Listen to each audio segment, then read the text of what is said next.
Dito ako ngayon sa Tebrao, Johor Bahru, Malaysia. Prestigo Hotel. Ay standard king room. Yan.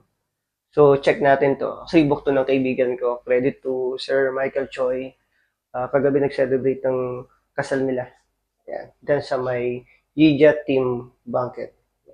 Tip door niya. May nakalagay dito na mga price list. Yan. So, no smoking. Cleaning fee 300 ringgit.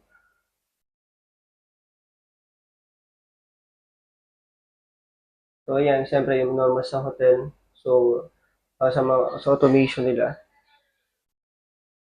So, meron din dito na water heater. Yung, yan, maganda dito sa, normally sa Singapore sa Malaysia, meron silang switch para sa water heater. Yan. At, ano yan, protection pa. So, ito yung kanilang toilet. So, malaki. Kasi malinis siya. Actually, nagamit ko na kaya medyo gulo-gulo ng konti. Yan. So, actually meron pala dito medyo nakaka-worry lang kasi ito, bubuksan ko may switch kasi ito dito. Nakita nyo, yan nabuksan. So, meron siya ditong time clock, pero di ko alam kung ano pa bang ibig sabihin ng iba. Di ko na rin pinindot. Ayun. May light effects pala yun, no? Yung pala yung purpose niya. So, try natin click to.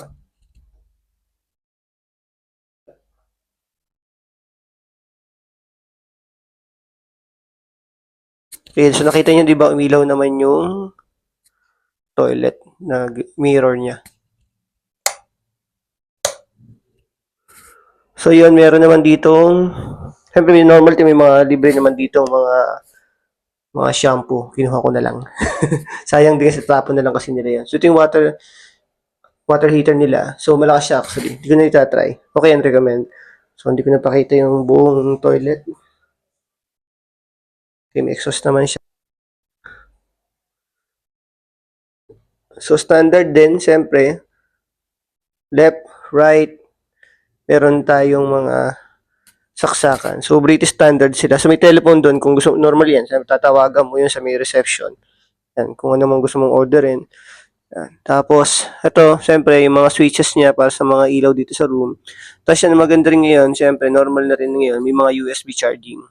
So, at least cable na lang yung dadalhin mo. At dito nga pala, normal yan sa mga, sa Malaysia saka sa Singapore. So, may mga switches yung mga convenience outlet. Kung tawagin nga dito, switch socket outlet. So, king bed. Kaya nga, king room. So, Wi-Fi password, meron din. Yan. Free Wi-Fi use.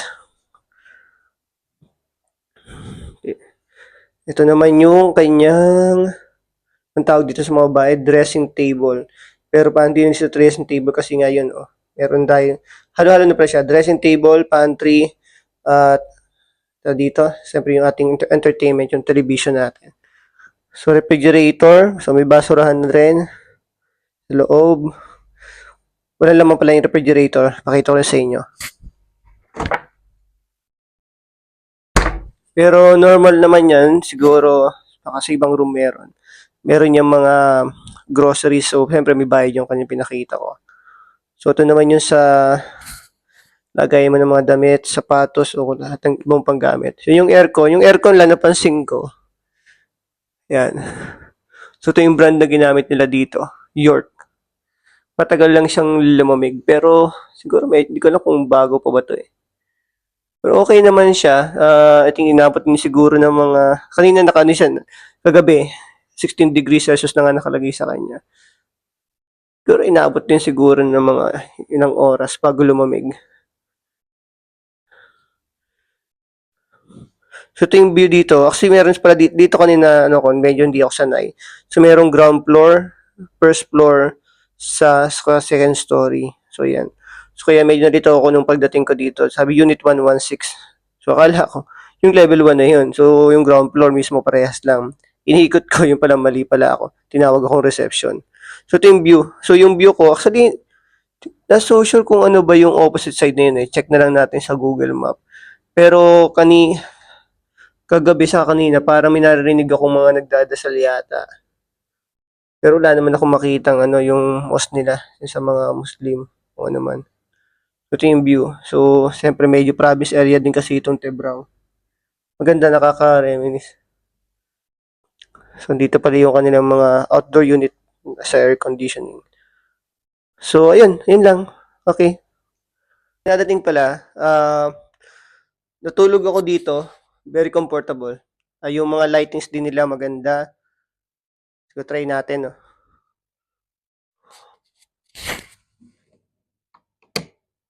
Oh, patay dun.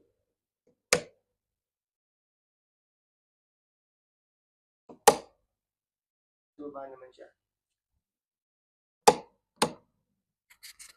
So, okay. So, overall, ang pwede kong i-rate dito sa room na to ay, ako lang siyempre sa usage ko, hindi naman ako masyadong demanding sa ano. 10 ako. Itong standard king room. Sobrang komportable, hindi man ako naka-encounter na nangangati yung katawan ko. Yung lightings niya, hindi rin masakit sa mata. At least may mga option ka kung gusto mo na magbukas ng ilaw. So, hindi siya yung parang pagbukas mo agad, parang buong room, wala ka ng dim light kahit man lang sa may ano, sa may headboard area mo o dito sa baba. Ito ang pinakamaganda kasi meron sila dito sa baba ng ano mo, ng side table mo. Yan. Okay. May isa pala akong ano, at sabi ko naman hindi mo ako demanding. Ang isa ko lang dito is siyempre, yung ano pala dito, yung TV channel is mga local channel lang yung nakita ko. So, medyo limited. Siyempre, may mga hinahab din tayo na channel, mga English channel. Siyempre, nasa Malaysia tayo. Medyo hindi, yun lang, dun lang ako medyo magko-comment kasi baka yung iba, siyempre normal, magre-relax dito. Ako naman kasi hindi, habol ko hindi magre-relax kasi may pinunta akong event. At kung magana naman ako siguro dito, I think, yun, siguro pwede ko sabihin is, kung gusto mong magstay lang para dito sa area to Tebrao dahil may mga event ka, recommend ko sa inyo itong hotel na to. And yung paligid niya, may pakita ko, okay siya.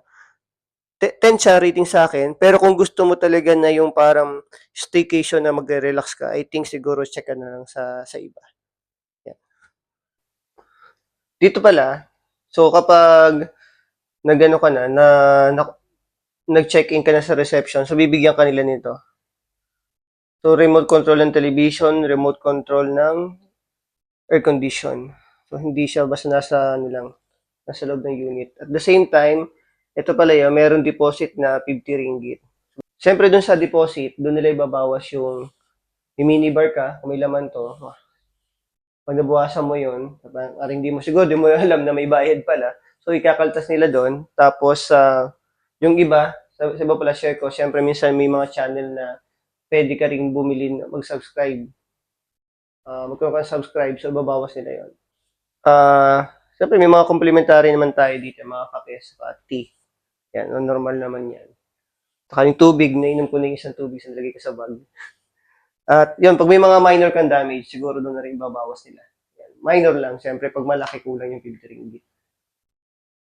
Ito sa door nila, yan, siyempre ito yung mga gusto ko lagi sa mga tinutuluyan ko. Ano, kapaglagay nito sa bahay din. So talagang may ano siya, kumbaga sa atin isa ni siya. Diba? Triple lock. So meron na siya sa my card. Meron ka pa dito, yung manual mo dito. Tapos, ayan. So ito talaga, hindi nila mabubuksan. Try natin So yun. So kahit cleaner, hindi agad makakapasok.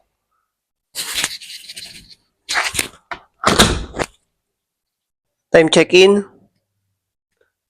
10:42. So alis na ako dito. Kasi 11:30 yung check-out natin. Alis na ako. Bago pa tayo abutan ng ulan. Kahapon umuulan. Nagbayad tuloy ako ng 50 ringgit mula GB Central papunta dito. Mahal na yun. Times 2 ako sa ng price. 25 ringgit lang. Okay, let's go. Labas na tayo.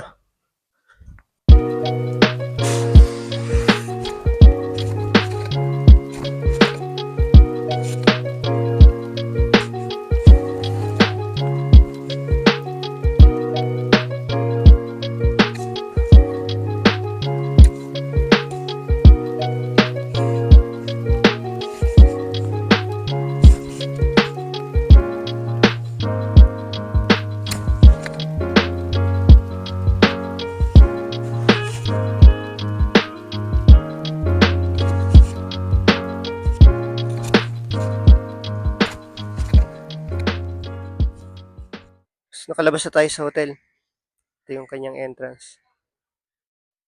Kaya lang, umuulan na pala. Malas lang. Yan.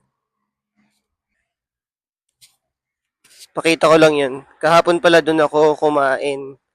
Nag-late lunch ako. Yan yung Wallace yata yun. W. Yan. So, kaparehas din siya. Yung mga fast food yan. Parang Chinese fast food yata yun. So, may mga restaurant pala dyan. Ito yung Tebrowse na area pinuntahan ko. Yan. Yun doon sa part na yun. About 800 meters away dito sa area na to. Doon yung Gija Team Banquet na pinuntahan ko kahapon. Lapit lang. Lagi ko yung link dito sa may sa video na to. Check nila din yung area, ano bang mga available. Kasi nagbabago-bago rin naman, di ba? So, overall, okay siya. Kung mag-stay ka dito, may event ka, may kaibigan kang papasyalan. Okay, recommended. Yan. 10 para sa akin 10. Tahimik din. Basta kung ano lang, yun nga, sabi ko sa'yo, kung staycation, wag dito. Siyempre, I think 10 siya dahil dun sa needs ko. Kailangan ko lang ng tutulugan, kailangan ko lang ng bubuk na ako ng Grab.